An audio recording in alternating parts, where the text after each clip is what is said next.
चाहे जॉब में करियर बनाना हो, बिजनेस सेट करना हो या फिर अपने सपनों को पूरा करना हो, सब्र सफलता के सफ़र में मील के पत्थर का काम करता है। आज की इस भाग दौड़ भरी दुनिया में जहां हम 2 मिनट में बन जाने वाली मैगी की तरह सब कुछ जल्दी से हासिल कर लेना चाहते हैं, जिसके चलते सब्र और धैर्य जैसे कॉन्सेप्ट कहीं पीछे छूटते जा रहे हैं। आज की इस वीडियो में हम धैर्य और बड़ी सफलताओं को हासिल करने में धैर्य यानी पेशेंस कितनी महत्वपूर्ण भूमिका निभाता है, इस बारे में विस्तार से जानेंगे एक कहानी के माध्यम से।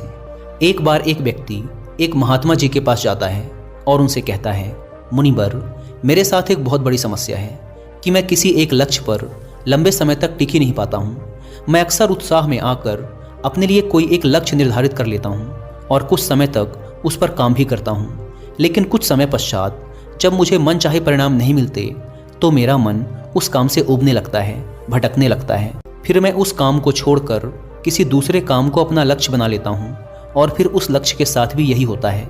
जब मुझे उसमें भी अपने मन चाहे परिणाम नहीं मिलते तो मैं उसे भी छोड़ देता हूँ और किसी तीसरे काम को अपना लक्ष्य बना लेता हूँ और सालों से मेरे साथ यही होता आ रहा है। मुझे ये भी पता है कि अपने बार बार लक्ष्य बदलने की आदत की वजह से ही मैं आज तक किसी भी काम में सफल नहीं हो पाया हूँ, लेकिन मैं क्या करूँ? बहुत प्रयास करने के बाद भी मैं अपनी इस आदत को छोड़ नहीं पा रहा हूँ।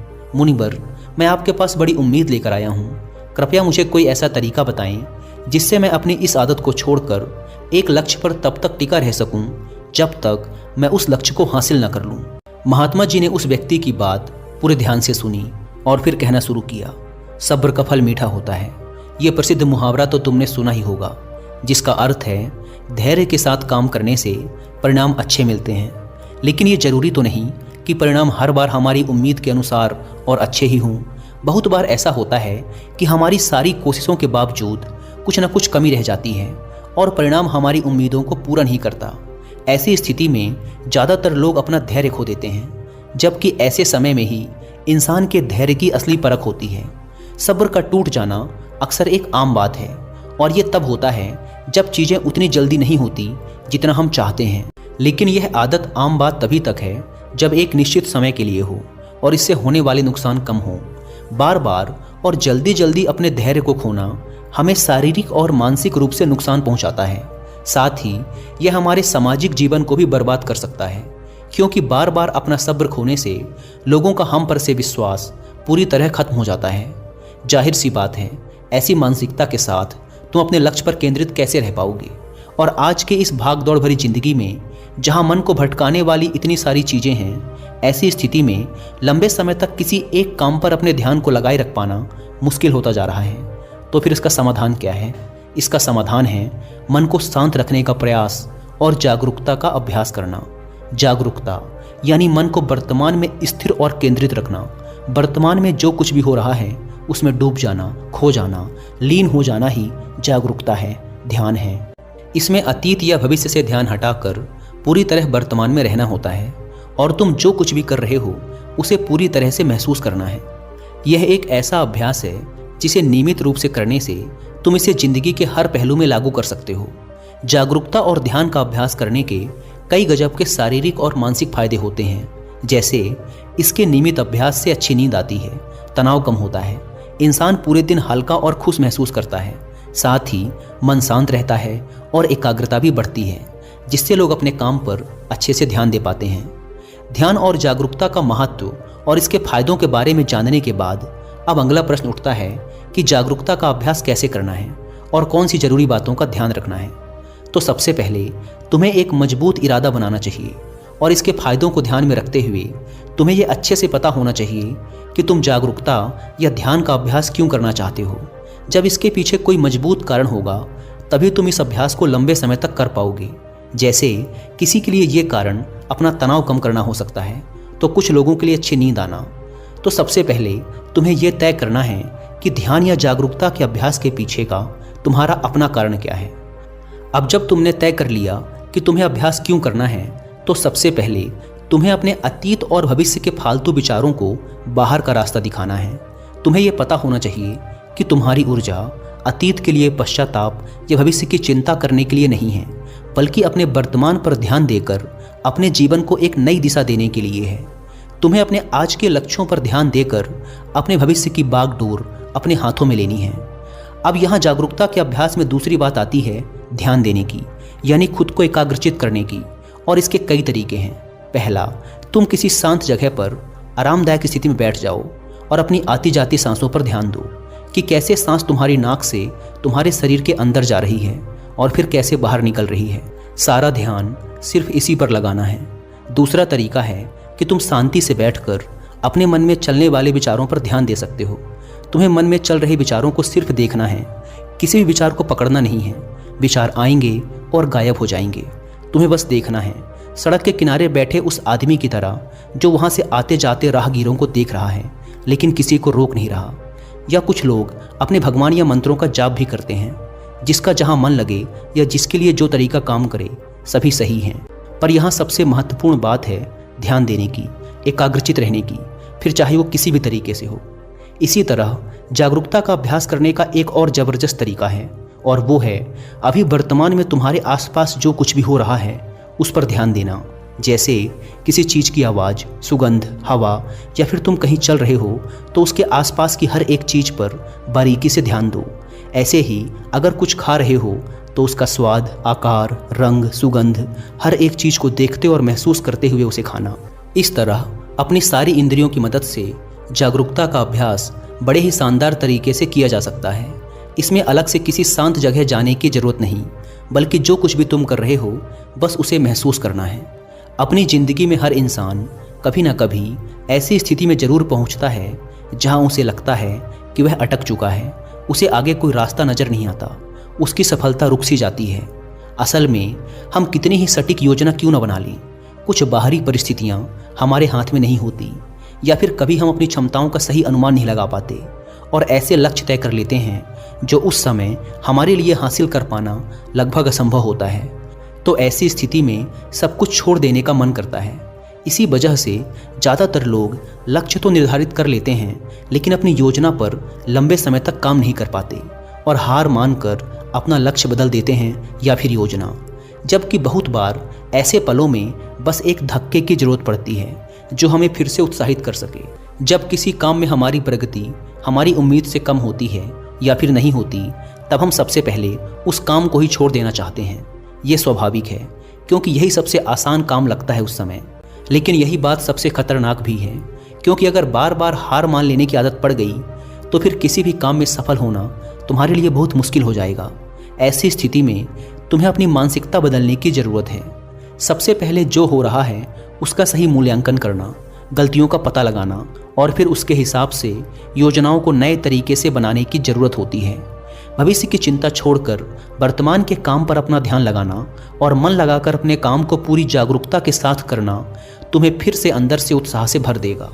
तुम्हें इस बात को हमेशा याद रखना है कि मुश्किलें और असफलताएं भी जिंदगी का एक हिस्सा हैं।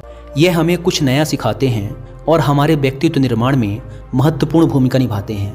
अपनी मानसिकता को एक नई सोच देकर तुम सफलता के बीच में आने वाली छोटी छोटी असफलताओं को एक मौके के रूप में देख सकते हो। तुम्हें अपने अंदर एक सकारात्मक मानसिकता विकसित करनी चाहिए जो भविष्य में आने वाली चुनौतियों के लिए तुम्हें मानसिक रूप से तैयार रखेगा। तुम अपने सोचने का नज़रिया बदलकर अपनी परिस्थितियां बदल सकते हो। हमेशा ऐसे लक्ष्य तय करो जो हासिल किए जा सकते हों। अक्सर असफलता या आगे न बढ़ पाने का एक बड़ा कारण ये भी होता है कि व्यक्ति खुद से ऐसी ऐसी उम्मीदें पाल लेता है जिसे पूरा कर पाना बहुत ही मुश्किल होता है और फिर वह जल्दी ही निराश और उदास हो जाता है। अगर तुमने समाज या घर वालों के दबाव में आकर कोई ऐसा लक्ष्य तय कर लिया जो ना तो वास्तविक है और ना ही पाने योग्य है, तो फिर तुम उसे पाने के लिए चाहे कितनी ही अच्छी योजना बना लो, सफलता मिलने की संभावना बहुत ही कम होगी। हम अपने आसपास देखते हैं कि लोग सालों साल अवास्तविक लक्ष्य बनाकर उसके पीछे बर्बाद कर देते हैं और आखिरकार एक दिन थक कर हार मान लेते हैं। जबकि अगर सही योजना और कड़ी मेहनत के बाद भी तुम्हें उचित परिणाम नहीं मिल रहे हैं, तो फिर तुम्हें अपने लक्ष्य में कुछ बदलाव करने की ज़रूरत है। और ऐसा करने से तुम किसी से कमतर नहीं हो जाते। हम सब अलग हैं, हमारे अंदर अलग अलग विशेषताएं हैं, हमारी सोच अलग है, हमारी परिस्थितियां अलग थी, हमारे सपने अलग हैं। इसीलिए किसी की देखा देखी, किसी की नकल ना करके, किसी के दबाव में ना आकर तुम अपने लिए वो लक्ष्य बनाओ जो तुम्हारे लिए सबसे सही हो। तभी तुम अपना सर्वश्रेष्ठ प्रदर्शन कर सकते हो और इसमें सफल होने की सबसे ज़्यादा संभावना भी है। जब लोगों को उम्मीद के अनुसार परिणाम नहीं मिलते तो वो भूल जाते हैं कि उन्होंने ये लक्ष्य क्यों बनाया था।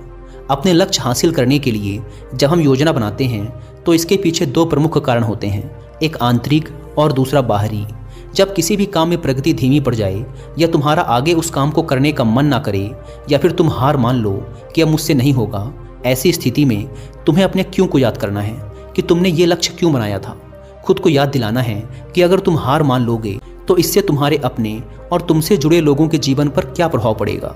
अपने लक्ष्य के पीछे के मजबूत कारणों को याद करना तुम्हें ऐसी स्थिति में हौसला देगा जब तुम हार मानने वाले होगे। हमारी उम्मीद यह बताती है कि जो काम हम कर रहे हैं उसका परिणाम कैसा होना चाहिए।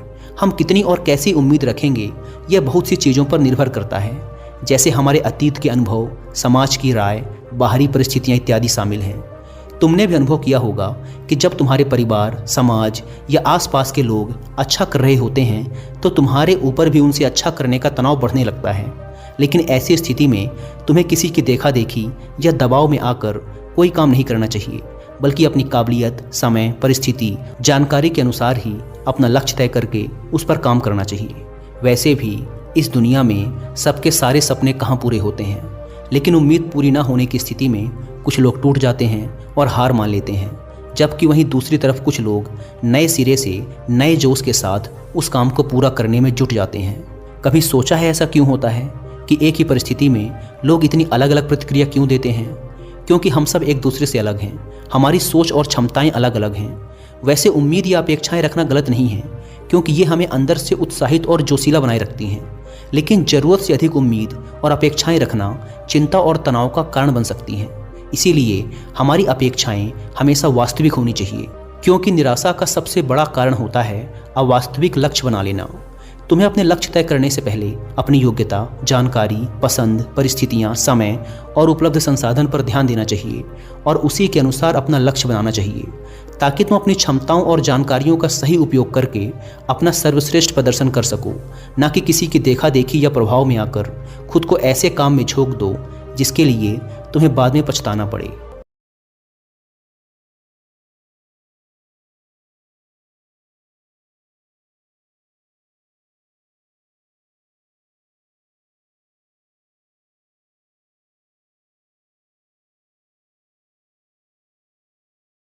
लेकिन जब हम उस काम की प्रक्रिया में खुशी महसूस करना शुरू कर देते हैं, तब हम अपना सर्वश्रेष्ठ कर रहे होते हैं। फिर वह काम हमारे लिए काम नहीं बल्कि आनंद का स्रोत बन जाता है। सफलता की राह पर अक्सर उतार चढ़ाव आते ही रहते हैं। बहुत सी मुश्किलों और चुनौतियों का सामना करना पड़ता है। इसी तरह बहुत बार परिणाम तुम्हारी सोच के बिल्कुल विपरीत होगा। लेकिन अगर तुम्हें उस काम को करने में ही आनंद आ रहा है तो तुम उदास और हताश होने से बच जाओगे। कहते हैं कि जिंदगी का क्या भरोसा कब किस मोड़ पे ले आए।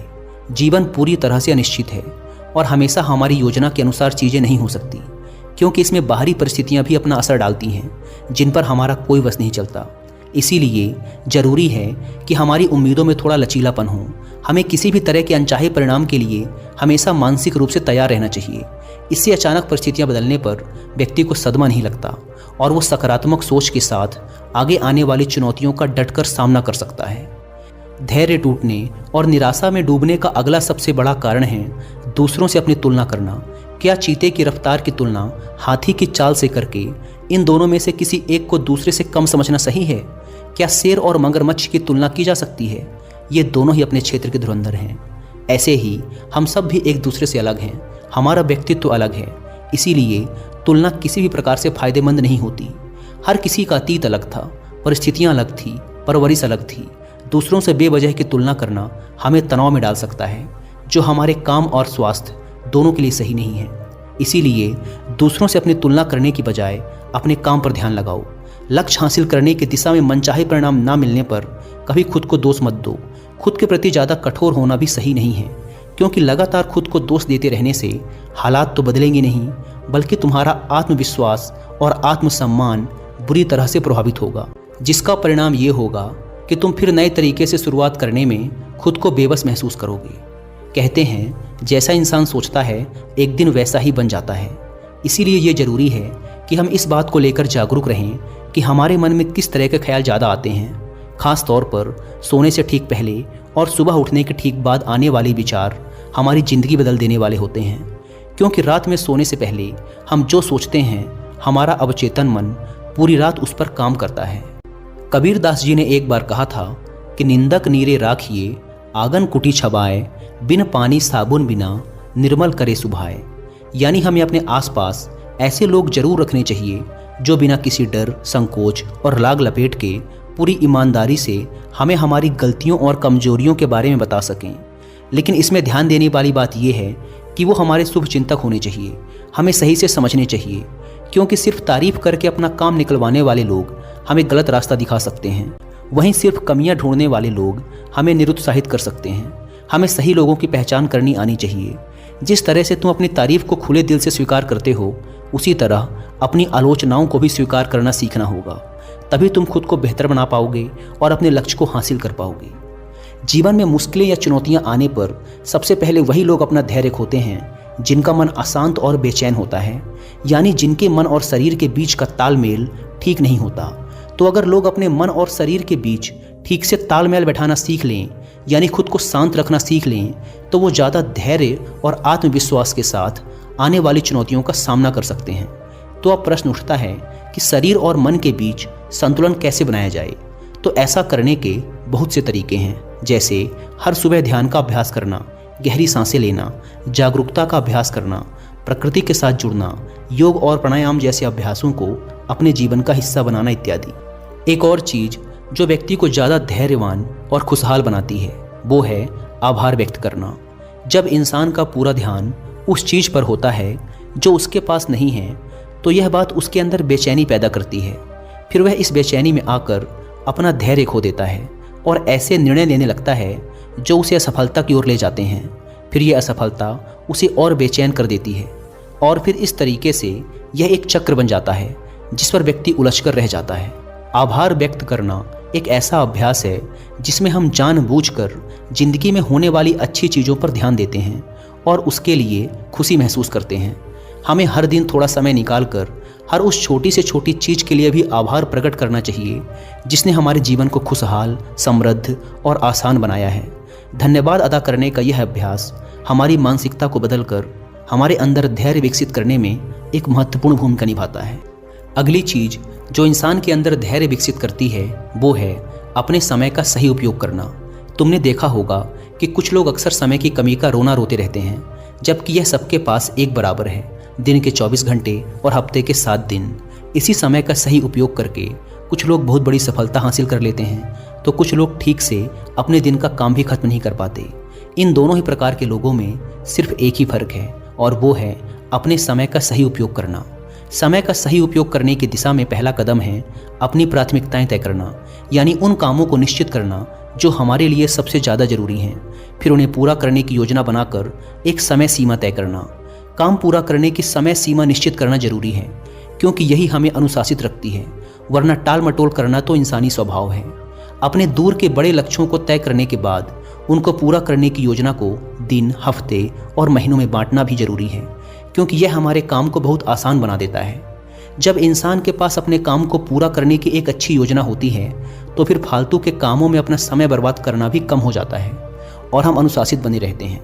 कभी कभी ऐसा होता है कि हमने लक्ष्य भी बना लिया, योजना भी बना ली, दिन, हफ्ते और महीनों में उसे तोड़ भी लिया, लेकिन कभी कोई मेहमान आ गया या फिर किसी दोस्त ने कभी कहीं जाने की बात कर दी, तो हमारी सारी योजना ही खराब हो जाती है। लेकिन अगर ज़्यादा ज़रूरी नहीं है तो फिर ऐसी स्थिति में हमें ना कहना भी आना चाहिए, क्योंकि हर समय हर किसी के लिए उपस्थित रहना हमें हमारे लक्ष्य से भटका देता है। लेकिन ज़्यादातर लोगों के लिए ना कह पाना बहुत मुश्किल होता है। कुछ लोग तरह तरह के बहाने बनाते हैं, तो कुछ लोग नज़रअंदाज करके बचने की कोशिश करते हैं, लेकिन यह एक सही तरीका नहीं है। हमें अपने काम और स्थिति के बारे में बताते हुए उन्हें मना करने का उचित कारण देना चाहिए। अगर वो लोग सच में हमारे शुभचिंतक या हमें समझने वाले होंगे तो वो हमारे साथ बहस या ज़बरदस्ती नहीं करेंगे। इस दुनिया में जितनी भी बड़ी हस्तियाँ हुई हैं, सभी में एक बात समान है कि उन्होंने समय और धैर्य का महत्व समय रहते समझ लिया था। जब हमें कोई दूरगामी लक्ष्य हासिल करने होते हैं तो उसकी सफलता के लिए धैर्य का होना बेहद आवश्यक है। ये बात उन सब ने जान ली थी। कुछ लोग धैर्य और सब्र को गलत तरीके से समझते हैं। उन्हें लगता है कि हाथ पर हाथ रखकर इंतजार करना ही धैर्य है, जबकि धैर्य एक सतत चलने वाला कर्म है। धैर्य के साथ लगातार परिश्रम करना भी जरूरी है। तभी हम अपना लक्ष्य हासिल कर सकते हैं। लक्ष्य हासिल करने की दिशा में धैर्य को विकसित करने के लिए कुछ बातों को ध्यान में रखना बेहद ज़रूरी है। जल्दबाजी में निर्णय लेने पर ज़्यादा संभावना है कि हमारा निर्णय गलत दिशा में होगा। इसीलिए कोई भी निर्णय लेने से पहले इसके फायदे और नुकसान पर सोचना और उसके बाद सही से निरीक्षण करके उचित निर्णय लेना ही निर्णय लेने का सही तरीका है। लेकिन इतनी लंबी प्रक्रिया के लिए हमारे अंदर धैर्य होना चाहिए। हमें तुरंत परिणाम हासिल करने के चक्कर में जल्दबाजी नहीं करनी चाहिए, क्योंकि छोटा रास्ता कभी सही नहीं होता।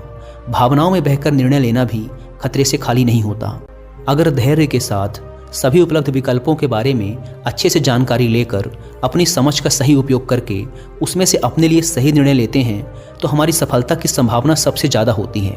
और जब किसी काम की शुरुआत इस तरीके से होती है तो समझो आधा काम पूरा हो गया। हमें लक्ष्य हासिल करने के लिए लगातार कोशिश करने और एकाग्रचित बने रहने की ज़रूरत होती है। जब हमें तुरंत परिणाम नहीं मिलता तो भटकाव आसान हो जाता है। कुछ लक्ष्य ऐसे होते हैं जिनके लिए कितना ही प्रयास कर लिया जाए लेकिन उन्हें एक निश्चित समय के बाद ही हासिल किया जा सकता है। लेकिन इतने समय तक लक्ष्य की तरफ केंद्रित रहना आसान काम नहीं। इसके लिए सही योजना, दृढ़ इच्छा शक्ति और धैर्य की जरूरत पड़ती है। धैर्य हमें अनुशासित भी बनाता है और काम के बीच में भटकाव और चिंता से दूर रखता है। तुरंत मिलने वाले परिणाम हमें और जल्दी हासिल करने का लालच देते हैं।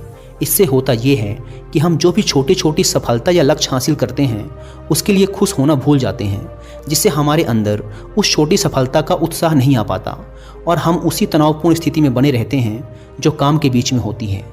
बूंद बूंद से ही सागर बनता है। हर काम के लिए एक निश्चित समय लगता है। बदलता मौसम भी इस बात को सिद्ध करता है। बड़े और महत्वपूर्ण लक्ष्यों को हासिल करने में समय, दृढ़ता और धैर्य लगता है।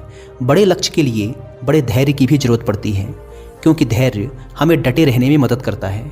ऐसे समय में जब कोई परिणाम मिलता ना दिखाई दे, धैर्य हमारी निराशा को दूर करता है और हौसला बढ़ाता है, जिससे हम अपने लक्ष्य को हासिल करने की दिशा में लंबे समय तक पूरी दृढ़ता और आत्मविश्वास के साथ लगे रहते हैं। इतना कहने के बाद महात्मा जी ने अपनी बात समाप्त की और वो मौन हो गए। उस व्यक्ति को भी धैर्य और सफलता प्राप्ति में धैर्य के महत्व का अर्थ पता चल चुका था। उसने इस जानकारी के लिए महात्मा जी का धन्यवाद किया और वहाँ से चला गया। दोस्तों, मुझे उम्मीद है कि आपको भी इस वीडियो से काफ़ी कुछ सीखने को मिला होगा। धन्यवाद।